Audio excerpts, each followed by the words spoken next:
Welcome back to the channel. Welcome back to another LSPDF tutorial. So in this one, we're gonna go ahead and try to keep it as simple and quick as possible. So we're gonna go ahead and install player location display. It says what it does right here. So it's gonna go ahead and show your location anywhere in the map. As you can see, take a look at these pictures right here. Let me go ahead and close this. You're gonna go ahead and get this right here. It's gonna show whether you are in the east, west, or north. The street name that you are on is gonna go ahead and tell you this information right here, and of course it's gonna have time at the very top of it right here.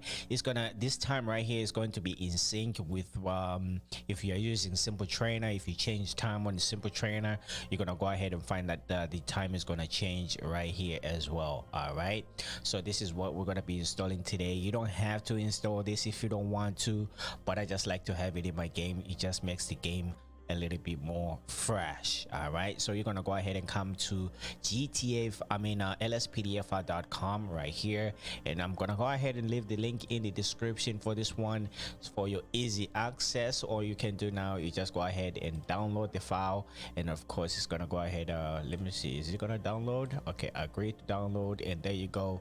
It's gonna go ahead and count down the seconds. I don't want to download this damn thing. I already have it downloaded. All right, so let me go ahead and minimize this right here, and what you're gonna need is your GTA 5 main directory. All right, if you don't know how to get your GTA 5 main directory and you are using Steam like I am, let me go ahead and close this, and then we're gonna go ahead and open up Steam. You're gonna go ahead and go to your library, go to your GTA 5. All right, once it's highlighted like that, go ahead and right click on that, go to properties.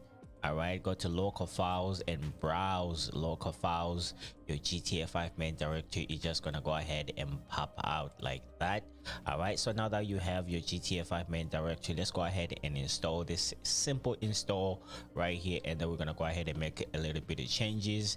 Let me go ahead and open this up here real quick. I'm gonna go ahead and unzip my files. All right, once I do unzip my files right here, we're gonna go ahead and install this. As you can see, there's three files right here. We're gonna concentrate on the installation files.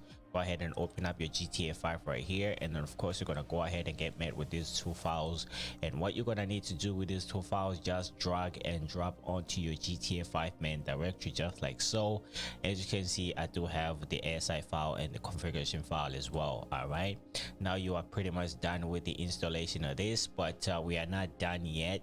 If you follow my tutorials and if you want to do things like I'm doing mine, you can go ahead and stick around here before we can step into the game and take a look at some other settings. All right, so now let's go ahead and open up the configuration file. So in this configuration file right here, pay attention to these numbers right here. We're gonna go ahead and manipulate this, and then we're gonna go ahead and do a little bit more explanation once we are inside the game. And of course you can go ahead and turn off the time if you want, but for me, I'm gonna go ahead and leave that as true. Everything else, you're gonna go ahead and leave it the same. But I would like you to, I mean, if you are following what I'm doing, go ahead and change this number right here and make it 998. All right, 998, and you're gonna go ahead and change this one to 310 right here. You're gonna see the difference it makes in game. All right, and once you're done with these changes right here, if you choose to make some changes right here, go ahead and go to file and save.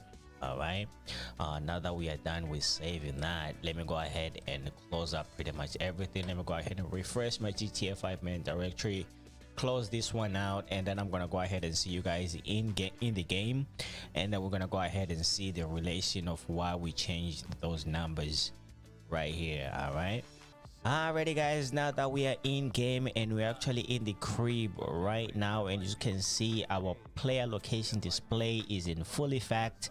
As you can see where it stands right there on top of our status notification, and of course the changes that we actually made on our player location display is to make sure these two do not overlap. So if you don't make the changes, they are going to overlap, but if you don't make the changes and if you want to make sure they don't overlap, you can actually change the settings for the status notification, and that's going to be on your Grammar Policer. And to open up your Grammar Policer, you're going to go ahead and and click left control F2 plus F2, just like that. And then you're gonna go ahead and go to settings. All right, as you can see, my settings right here for the x-axis is 312, and for my y-axis is 1035. All right, so you can actually move your status up and down to make sure these two do not overlap.